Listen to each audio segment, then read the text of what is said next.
he really drops his weight top of the route and gets separation. Some guys, due to their stiffness, they struggle to, to separate from the DBs. He does a great job there, uses his body position, obviously wingspan, contested catches, all those things. He's got some rack ability too. I think you go to that game, I think he caught like a 40-yard little either bang eight or like a slant or something, made a guy miss, took it the rest of the way. So he's not just a big guy that catches the ball and goes down. Like, he can make plays, with his feet. Hey, Brandon, when you have a guy who comes in and produces in his first year in the system, does that get your attention that he'll be able to pick up what you guys do quickly? Yeah, I mean, you're talking about a guy who transferred to a school that had a lot of expectations, and, he answered everything I think they were looking for and then some. And, that team, if they don't lose their quarterback, they're probably in the playoffs.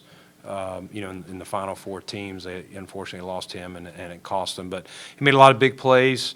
I know the Clemson game, made an unbelievable catch. I think Syracuse game, he made just an amazing catch. Like, you can see his above-the-rim plays. And, we get some freelance plays with Josh's athletic ability. He's a guy that's going to be able to – he's got a great feel, an instinctual feel. I think some of that comes from even his basketball background. This guy's not just like a high school basketball player. Like, he could have played major college hoops. So that shows you his athletic ability, and we like guys that play multiple sports. He's 20 years old. He'll be 21, so still an ascending talent.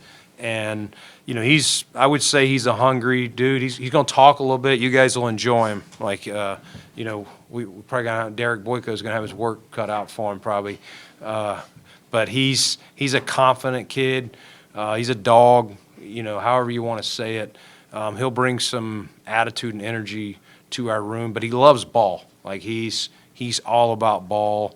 And, we had him here for a 30 visit, and he loves, Josh Allen, and you could tell he really wanted this to work out here.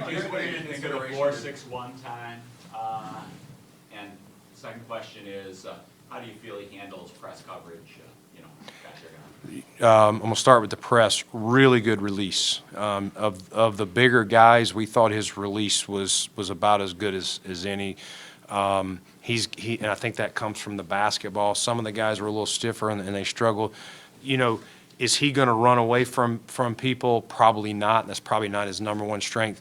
I think his play speed is definitely faster than, we're able to get access to the GPS times. You feel the play speed. I would say his play speed's closer to 4.5, not a 4.4, but plenty fast. The separation ability, the ability to drop his weight. He can torque again. You go back to some of the stiffer guys. They struggle on the back shoulder, getting around. Easy for him. You see some of those plays that he made in college. So, no, I'm not, would you love him to be 4.4? I think if he was true game speed 4.4, he wouldn't have been available. Brandon, 33 is a popular spot for trades. You mentioned last night that you even had some calls. Did anything material get close in your mind? Not close. Definitely conversations, but no one. Our board was getting thin, as we went down, and we just didn't want to take a chance. If we could have gone back one or something like that and still, thought we could have got Keon, maybe. I've done that before, but didn't want to chance it at this point. How important was it to get one on the board after your maneuvers yesterday, just to get on the board today? Yeah, it's exciting. Everyone in the draft room kind of knew without me saying who we wanted today. They see the board. They don't have to know what's coming next. So it was kind of unspoken. You could feel the energy in the cafeteria at dinner tonight. And so, a lot of people got to know Keon, in the 30 visit. We passed these guys around and talking about his energy. When we break draft meetings, a lot of times they're already in there in the caf. We kind of split them up when they're going to talk to us. And he's the first guy you heard. And we had some other receivers in that day. And so he's got a lot of bravado to him, personality, and I think you guys will enjoy him. You kind of teased a couple of weeks ago about getting a bigger, wide receiver with catch radius, and this offense is going 20 to 20 with anybody. But how much did the decision to bring Keon Coleman in as far as a red zone threat.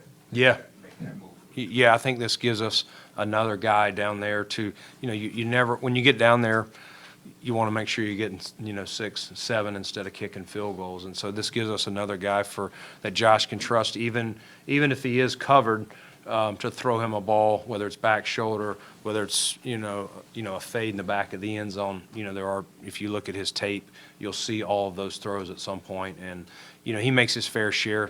I think there's even a couple he probably would have wanted to make this year that he didn't. But if you look even back to Michigan State, he's a natural, play above the rim basketball type player. Do you view him just as an outside guy or a guy that's versatile inside and outside? He can actually play some inside. I think position one, I think Joe will probably line him up as just a standard X receiver on the outside. But I do think because of his shiftiness inside, he can get off press in there and, get up the middle, be kind of a big body, if Joe wants to use him like that. Let's take two more, please. What about as a return man? He did return punts last year. Yeah, we'll see. He can do it. He called him pretty easy. I cannot remember if he had any muffs or not right off the top of my head, but you don't see many guys 6'3" that can naturally catch it. You can see his athletic ability. It makes sense. A multi-sport athlete. He'll just be 21, and there's this belief, or in the global sense of football, that rookie receivers generally can't be relied upon to be a huge impact. Yeah. Historically speaking, what are your expectations in that regard? Oh, he's probably going to have 150 catches. Yeah, 2,000 yards. No, I'm just kidding. No, I think he'll, we'll bring him along. He'll have to learn the offense. We'll see how many spots. Can he just learn the X? Can he learn multiple spots to, that may not be right away, but he'll help us a lot. He's going to, he's a big body when we want to lean on him and run the ball too. But, I think it'll be one of those things. How quick can he get everything? Him and Josh get on the same page. I know Josh is going to be super excited to get him, and I know Keon is excited to be here. So, stat-wise, I don't know, but I think he'll help us.